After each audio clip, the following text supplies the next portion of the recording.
Welcome to the bold analysis, ladies and gentlemen. I received a question from a friend in this channel, a question that I want us to answer today in this analysis.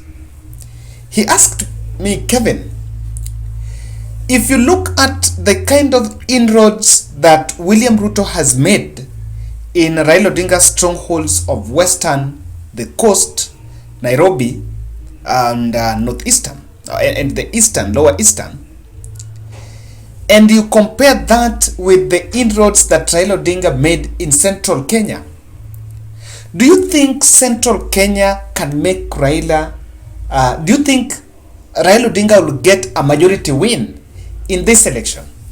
It was a very interesting question, and I'll try my level best to give an answer in this analysis.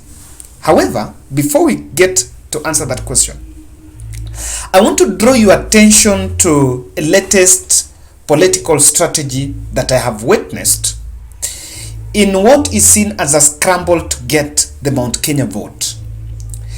Last week, an audio leaked, and I believe it was released by William Ruto's team, of Ruto's secret meeting with Ruto's meeting with what we were actually told are Council of Elders from Kiambu.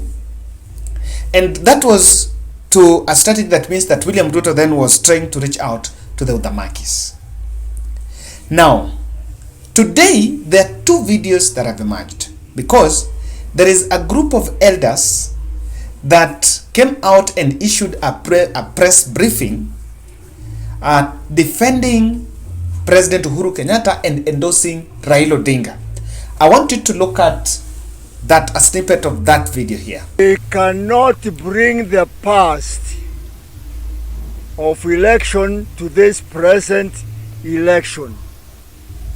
We elected our president and our deputy at the same time, and we are finished with that now. So the stories of how they were working, how they were elected, that is not the question now. Time has come. This is the time. People are looking, the country is our mother. Now, it is the mother who will tell us whom she wants to be married to. And once she chooses who is the husband, for us, he will be our father. So please, those who are looking for our mother, I know some of you are bringing us some cakes.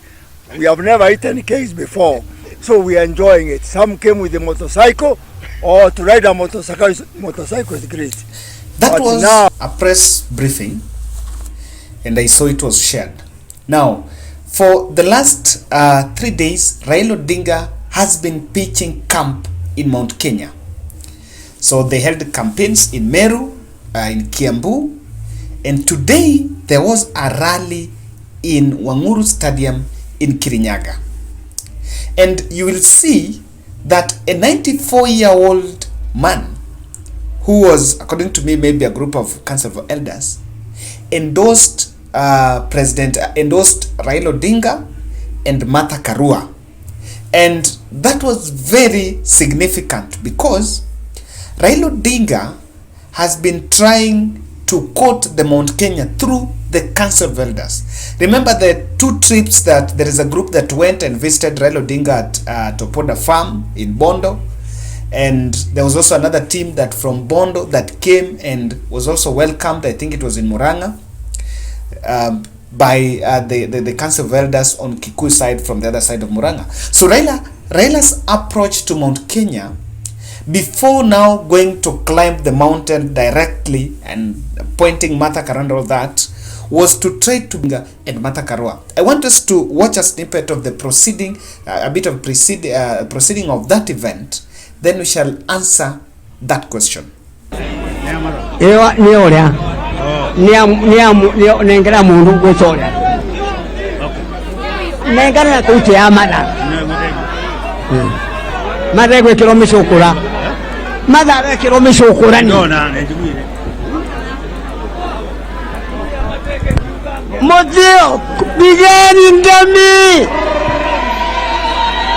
Now, from that clip, that event was very significant and phenomenal in terms of the politics of Mount Kenya, because look at the venue. They picked Wanguru Stadium in Kirinyaga.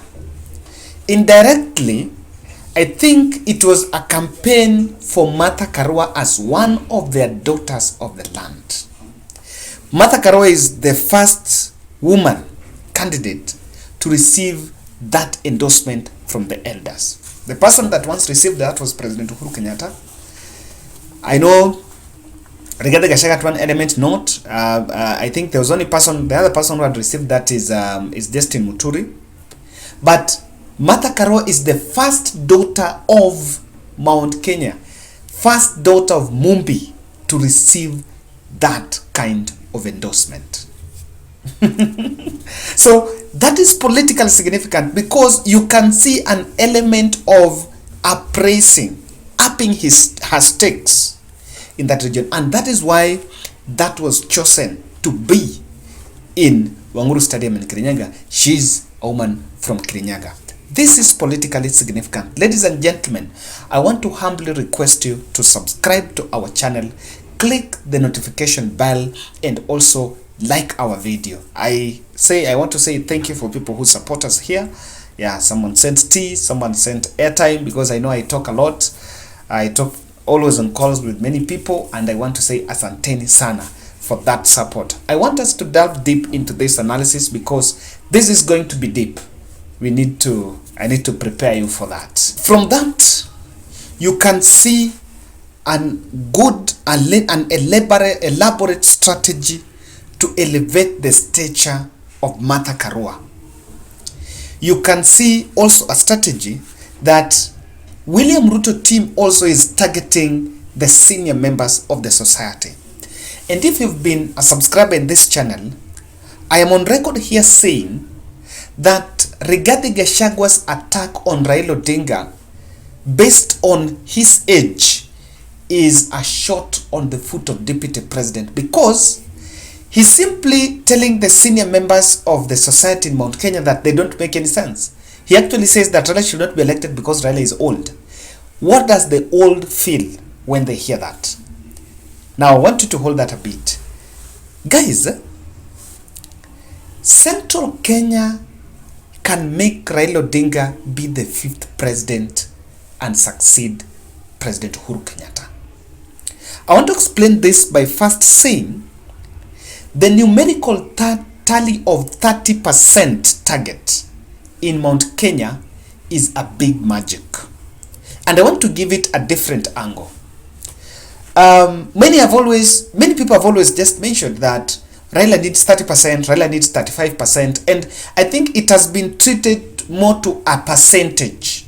Because if you look at the opinion polls talk about percentage. Oh, Raila has climbed the mountain, so Raila has 30%. But I want to tell you the qualitative value of that 30%. And to make us have that understanding, let me take you to 2017. In 2017, Raila scooped 280,000 from Mount Kenya. I have gone through that. In Nakuru, that was 110,000 against William Ruto, Uhuru Kenyatta 600. In Kiambu, that was the other area, he got 69,000. Muranga, he got 9,000. In Kirinyaga, Raila Odinga had 3,000. Now look at Kirinyaga. Kirinyaga, Raila Odinga had 3,000. Now this is an election where the running mate is from Kirinyaga, and you can see the way there is a concentrated effort on Kirinyaga. Now, from 3%, from 3,000 to a whooping 150,000. Look at that. And this is a county that Martha Karua, while vying as a governor, was in a position to get 140,000. And the election was also disputed. She also has a feeling that she was rigged out. The case went to the East African Court in Arusha. So you can see a situation of Raila adding qualitative tally on the numbers. If he got 200. In Murang'a, Raila had 9,000. Remember, these are still the results that were disputed. So the numerical tally of that 30%, the 30% is a magic because the two voting demographics in Mount Kenya that are on the side of Raila Odinga. The two voting demographics, one is the elderly, the senior members of the society. These are the senior members that believe on transition. They're the Marquis, that they believe that President Uhuru Kenyatta is right to support Raila Odinga. Now, that is the team that sticks with Deputy President, with President Uhuru Kenyatta. Now, this team, the reason why they will not want their sons and daughters to go the William Ruto way is because they want status quo. They feel like bit of that hustler narrative, or rather it's radicalizing the youths. That group above 38 years is on the side of Raila Odinga. And another significant amount of voters that will vote for Martha Wangari Karua. I love someone saying that if you don't like Raila, but go and vote for Martha Karua, and Martha Karua's image is in the poster. That's why I say that the value of the 30% target is very significant. Raila got to 80. Many have said that he can scoop 1.3 million. If he gets 1.3 million, I can tell you that he stands the chance to win this election. I want to explain this in details and say that if you look at the previous elections, there have been a secret plan of suppressing your opponent. Suppressing the opponent. And Mount Kenya can suppress William Ruto.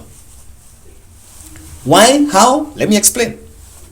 In this election, the turnout, the stronghold of Deputy President in Rift Valley, the stronghold of Raila Odinga is Nyanza and Ukambani. Central Kenya is not Deputy President stronghold. That is not his stronghold. And you can challenge me. And suppression would be on the voting day. You'll realize that, okay, the chiefs are not doing mobilization for people to go and vote. You will see that the people that maybe applied for the identity cards on the very day things are not working. You will see that the KIMS kit that maybe that was taken to Central Kenya, some of them are faulty. These are some of elements. It's just very small structure flaws. Actually, suppression is just by structure flaws. People from Nyanza will tell you that a month to the general election, and I was talking to someone here was telling me, a month to the general election, someone from Nyanza would go to seek to replace his ID card. It will not come. And these stories were there that these cards came after general election. But from the places that were supporting William Ruto, within 1 week, places that were supporting President Uhuru Kenyatta, within 1 week, you'll get your ID card. And ID card was being processed on the order of the name. So, those were suppression elements that were used against Raila Odinga. Those suppressions can be done against William Ruto in Central Kenya. Because there is a perception that that place is not his stronghold. That suppression can benefit Raila Odinga. But you see, the numbers that I was just sharing with you were on the tune of 80-90% turnout. Take this to bank. Kiambu, Murang'a, Nyeri, Tharaka Nithi, Meru. The turnout is not going to be on the tune of 80. That turnout may not go beyond 75%. A low turnout in Central Kenya is a minus to Deputy President. And that turnout, if they turn out 75%, remember, Raila Odinga's 30% is irrespective of the turnout. But William Ruto needs the 90% turnout and with the 80% target. I don't know whether they still have the 80% target or maybe they have lowered it. I don't want to put words in the mouth. So that shows you that that turnout will not be high. One, the turnout is being facilitated for some time. And if there is the ballot stuffing, it has been happening. And if it has been happening, for you to receive 93 and 94%, you need to do ballot stuffing. That is not going to be there. And the moment that is not there, the low turnout will hurt Deputy President. If you see Kiambu giving Deputy President 600,000 votes, you must know that this election is not for him to win. Transition fears at Uhuru's camp is what is making them put all the efforts, because in terms of a transition, and during this transition you have to position yourself. The people that were around President Uhuru Kenyatta, they are those that have positioned themselves against on Raila Odinga, and they're banking on Raila Odinga. I remember someone telling me that Kinyo wanted to return in 2017 and the president said no, you can't go, but then he's going with President Uhuru Kenyatta. But on that transition, there are people like Kibichu, there are people like Kinoti, who, like Kinoti, has been a punching bag for quite some time. There are people in different directors in different positions that would want a status quo. Now, apparently, majority of these people are from Mount Kenya. What is in for them? They have to make sure that Mount Kenya, where they have an influence, where they can influence election patterns, has to be the place to give Raila Odinga the win. I'm not talking about deep state. I'm only talking about people who can then go and support Raila Odinga. It is not by coincidence that CSK Macharia is supporting Raila Odinga fully, and you can see the Citizen TV rallying Raila Odinga's adverts on rallies that are going on. This is what we are talking about. There is an element of transition, and that transition is making people to position themselves. So I want to challenge people who say that President Uhuru Kenyatta did not use deep state in 2017, so Sir Raila should not talk at it. There was no transition in 2017. But this election of transition, there is a lot of positioning. Ladies and gentlemen, that's my bold.